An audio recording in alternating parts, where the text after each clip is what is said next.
Introduction. The Chickasaw Campaign of 1736 consisted of two pitched battles by the French and Allies against Chickasaw fortified villages in present-day northeast Mississippi, under the overall direction of the governor of Louisiana, Jean-Baptiste Lemoyne de Bienville. A force from Upper Louisiana attacked Chickasaw on March 25, 1736. A second force from Lower Louisiana attacked Acquia on May 26, 1736. Both attacks were bloodily repulsed.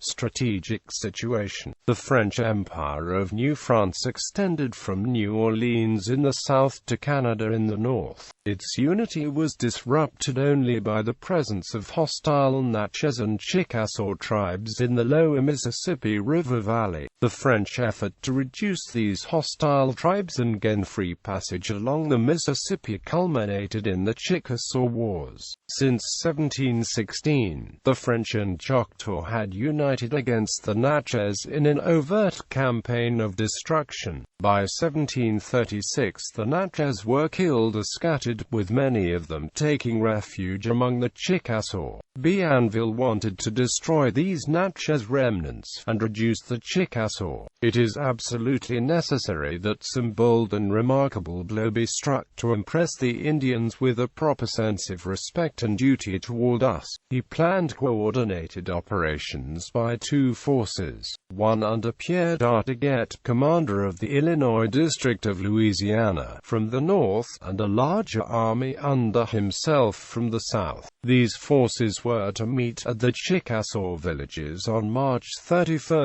1736.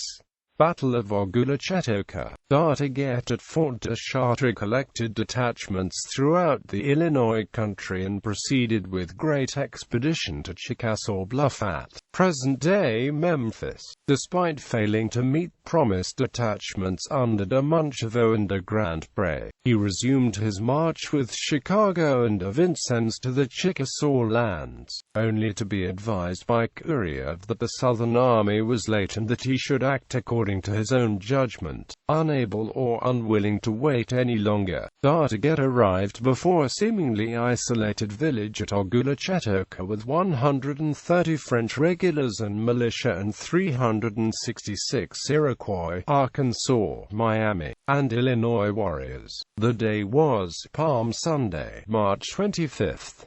Leaving 30 French behind to guard supplies, D'Artaguette's northern force attacked with great vigor, but was pinned down, routed, and furiously pursued, and its baggage train of valuable shot and powder was captured. Surviving remnants scattered back to meet the belated de Monchevaux on the return trail. Bienville wrote that, without the firm resistance given by the Iroquois in Arkansas, not a single Frenchman would have survived. According to French reports, 21 of the French were captured, of whom 19, including D'Artaguette thrice wounded in battle, were executed by burning, some of whom were already dead when thrown into large fires. 2 Frenchmen were held in hope of exchange for an imprisoned Chickasaw chief, but were eventually sent to the British in South Carolina. A contemporary memoir by Dumont de Montagny mistakenly reported this battle as taking place on May 20, 1736, leading to confusion in many later accounts.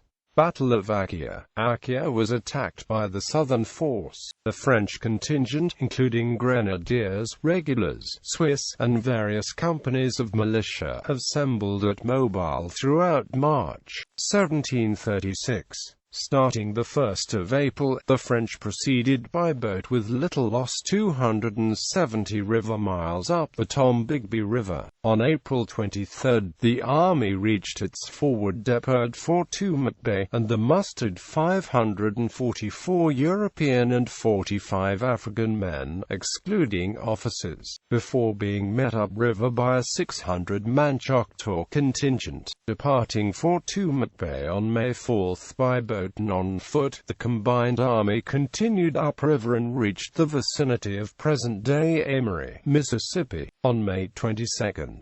quickly fortifying a base camp to protect the supplies and boats essential for its return. The army departed on May 24 from the nearest Chickasaw village, located about 20 miles across the prairie to the northwest. On May 26, the army approached 3 fortified hilltop villages, named Akia, Chocofala, and Apiani, collectively called Longtown. As the villages came into view, it became apparent that a British flag flew over one of them. As they got closer, the French saw a number of Englishmen among the Chickasaws. After this discovery, the Chevalier de Noyon, Bienville's nephew, urged an immediate attack. After some debate, the army advanced to attack with the French contingent in typically European order, and the Choctaw noisily but reluctantly covering the flanks. Avoiding Apiani, where a trader's cabin flew a British flag, the force stormed Akia under cover of large shields and mats called mantelets. The French immediately received a shower of balls from the Chickasaw fortifications, and the mantelets proved to be ineffective. The attack became pinned down on the side of the hill with steadily mounting casualties. Several outlying cabins were taken, but after several hours' combat the French fell back without having been able to make the slightest breach in the fortress at the point of attack. During the night, the Chickasaws further improved the position by razing surrounding cabins and vegetation. The French, short of ammunition and provisions, and worried that they could not carry any more wounded, and with no information from Dartaguet, retreated the way they came, having lost roughly 200 men in an ultimately futile campaign. Assessment. VIAF French stated, the war was rashly brought and rashly conducted. Bienville entered the enemy's country without any means of siege, made one attack on a fort, and then, without attempting by scouts to open a communication with Dartaguet, whom he had ordered to meet him in the Chickasaw country on the 10th of May, or making any attempt to give him proper orders, without even taking one Chickasaw prisoner to get any information of Dartaguet's proceedings, he retreated, and ended the campaign disastrously. Atkinson described as stupid the frontal assaults against positions that were practically invincible. A Frenchman's relation of the observations of a Choctaw chief named Red Shoes is quoted by Atkinson. The French did not know at all the way to carry on war. We had been able to take only a little village of 30 or 40 men, that on the contrary, we had lost many men without being able to say that we had killed a single one, that our troops heavily clad marched with too slow a step and so close together that it was impossible for the Chickasaws to fire without killing some of them and wounding several. The Chickasaw were amply equipped with English arms for a trade route from the English and small Chickasaw settlements in South Carolina and Georgia. The rectangular palisade forts with loopholed walls were complemented by round fortified houses, also with loopholes.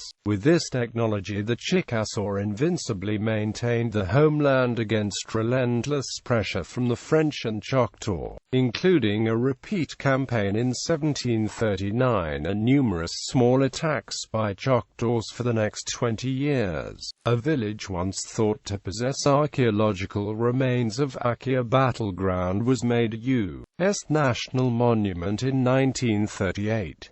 The National Park Service realized only a few years after establishment of the National Monument that Akia and the battle were not located there, and it was absorbed into the Natchez Trace Parkway in 1961. It is now called Chickasaw Village. Research 25 years later, however, determined that the actual site of Akia and its neighboring villages are in a developed area of South Tupelo. A subdivision called Les Acres covers the site of the 1736 Battle of Akia, cited by historians as a pivotal rebuff to French territorial ambitions in the southeast.